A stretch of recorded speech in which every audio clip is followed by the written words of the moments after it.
اصل میں علاج کیسے ہو سکتا ہے جب تک آپ اپنا مرضی ڈاکٹر کو نہیں بتا رہے؟ بہت سی چیزیں ڈاکٹر خود پہچان جاتا ہے اپنی عقل، ہر بات تو نہیں پہچانے کیونکہ عالم الغیب نہیں ہے، وہ الہام نہیں ہوتا اس پہ، وہ الہام بولو وہی نہیں آتی نا.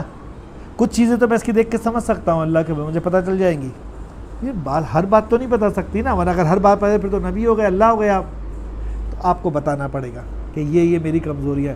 اس سے میں نے کہا سب سے پہلے شیخ کے پاس آنے سے پہلے اس کو ہمارے یہاں 2 باتیں کہتے ہیں. اپنی شرم کو نا بکری کی طرح ذبح کرو، اور پہلی دفعہ کپڑے اتار کے ننگے آؤ ان کے سامنے بالکل،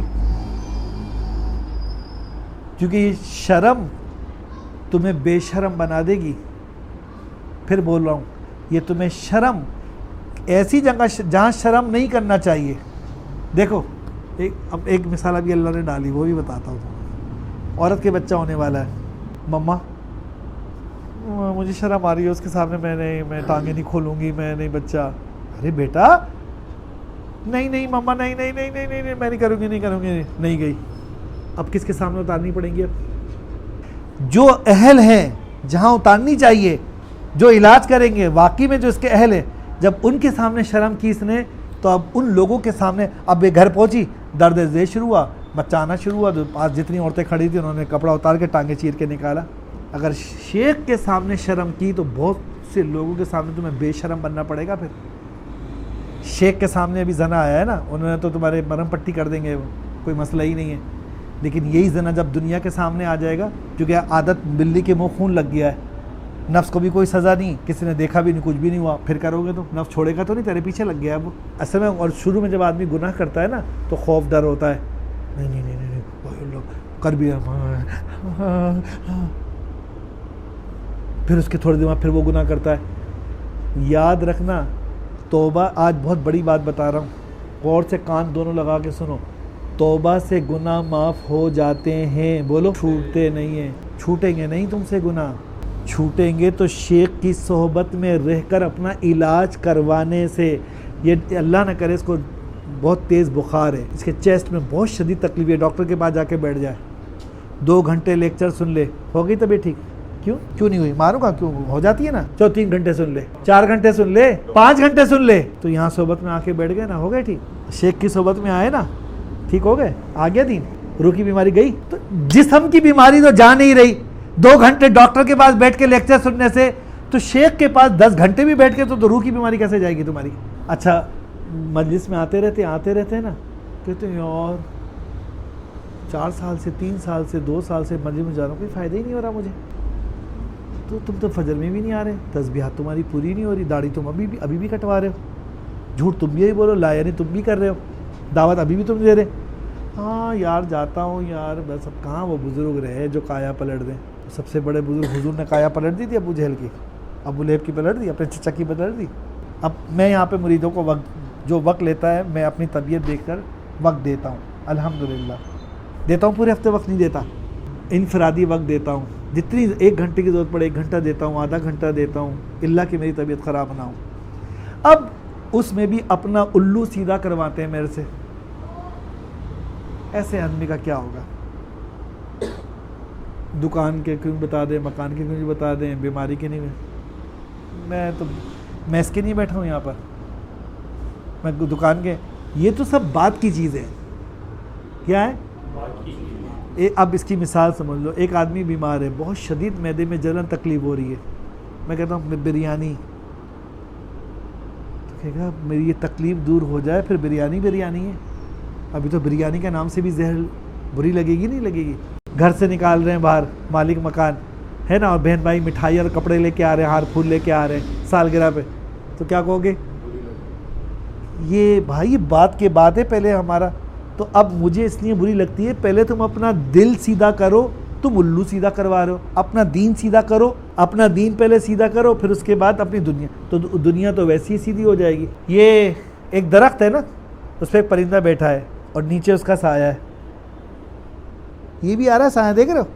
اب سایہ ہے تو اب غور سے سمجھنا. ایسی مثالیں دے رہا ہوں کہ اگر ٹھیک ہونا چاہو، اس کے بعد پھر کوئی گنجائش نہیں رہے گی. پرندہ پر بیٹھا نہیں رہا، مجھے یہ پرندہ چاہیے. مجھے پسند ہے، اس کا گوشت کھانا ہے، اچھا لگتا ہے، یہ پالنا ہے. تو میں نے کہا ارے یہ تو بہت اوپر ہے، میرا ہاتھ تو جا ہی نہیں رہا اتنا اوپر، میں درخت پہ بھی چڑھ سکتا، ہاتھ نہیں جا رہا. تو جو نیچے سایہ تھا نا، میں نے اس کو پکڑنا شروع کر دیا. سایہ تو نظر آ رہا تھا نا اس کا، تو میں نے پکڑنا شروع کر دیا کہ اس کو پکڑ لیتا ہوں. کتنی دیر میں ہاتھ میں آ جائے گا؟ ایک آدمی پرندے کو بھی پکڑ لے، اس کے بعد پرندہ پکڑ کے اللہ مجھے رکو رکو رکو رکو، مجھے نیچے اتر کے سایہ پکڑنا ہے اس کا. پرندہ تو میں نے پکڑ لیا، اب سایہ بھی پکڑنا ہے. تم سے پوچھ رہا ہوں، پرندہ پکڑ لیا، وہ کہہ رہا ابھی رکو رکو، پھر سایہ بھی پکڑ لوں اس کا تاکہ دونوں میرے ہاتھ میں آ جائے. اچھا پرندہ پکڑ لیا اس نے، ہے نا، سایہ پکڑنے کی ضرورت ہے. اب دیکھو، سمجھو، غور سے سمجھو، ساری بات ہو جاؤ. آخرت جو ہے نا، آخرت، دین سمجھو اور آسان ہو جائے گا. دین، اچھا درخت پہ جو بیٹھا ہوا ہے وہ اصل ہے نا، سایہ نقل ہے. اصل، وہ اصل ہے نا، اس کو کہتے ہیں مطبوع، اور یہ سایہ اس کے تابع. مطبوع کہتے ہیں جس کے پیچھے پیچھے چلتے ہیں اصل چیز کو. تو اصل تو پرندہ ہے نا، سایہ نقل ہے نا. اصل کے ہاتھ میں آتے ہی نقل خود ہاتھ میں آ جاتا ہے. اصل کو جب پکڑا سایہ خود ہاتھ میں آ گیا. جب اصل ہاتھ میں آ گیا تو سایہ کی فکر کرنا اس کی کیا ہے؟ اس لیے کہ وہ اس کا کوئی وجود نہیں ہے، اصل کے ساتھ خود بخود وہ آ جاتا ہے، اس کی فکر کرنے کی ضرورت نہیں ہے نا. تو دین اصل ہے، دنیا اس کا سایہ ہے. جب دین آ گیا تو تم دنیا کی فکر کیوں کر رہے ہو؟ دین آ گیا تمہارے ہاتھ میں. مثلا اب مثال دیتا ہوں نا، 5 وقت کی نماز اصل ہے، اللہ کے رسول نے کہا، اور آپ نے کہا 5 وقت کی نماز پر روزی اس کا سایہ ہے. 5 وقت کی نماز پر روزی کیا ہے؟ تو جس نے 5 وقت کی نماز دین پکڑ لیا تو روزی جو سایہ تھی، بولو خود بخود.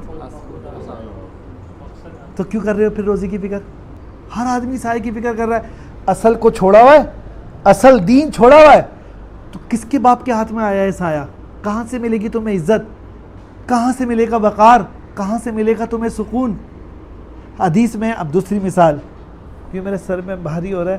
دوسری مثال ہے اللہ کا ذکر، اصل ہے نا، سکون اس کا سایہ ہے. آپ نے کہا جو ذکر کرے گا اسے سکون ملے گا. میں نے کہا جو پرندہ پکڑے گا اسے سایہ ملے گا. اللہ کے رسول نے جو ذکر کرے گا اس کو سکون ملے گا. تو جب ذکر ہاتھ میں آ گیا تو سکون آٹومیٹک آ گیا. تو سکون کے نہیں، ذکر چھوڑ کے تم سکون کے نہیں کیسے پریشان ہو رہے ہو؟ کہاں سے ملے گا تمہیں سکون؟ کس قالین میں، کس صوفے میں، کس بنگلے میں، کس کوٹھی میں، کس گاڑی میں، کس بنگلے میں، کس بینک بیلنس میں سکون ہے؟ بتاؤ مجھے. کتنی بڑی بے وقوفی نہیں ہے کہ تم دنیا کے لیے پریشان ہو رہے ہو. مثلا آپ سے نے فرمایا مفہوم ہے اصل. اب میں اصل بتا رہا ہوں، اصل چیز ہے. آپ سے نے فرمایا تم اللہ سے تعلق ٹھیک کر لو.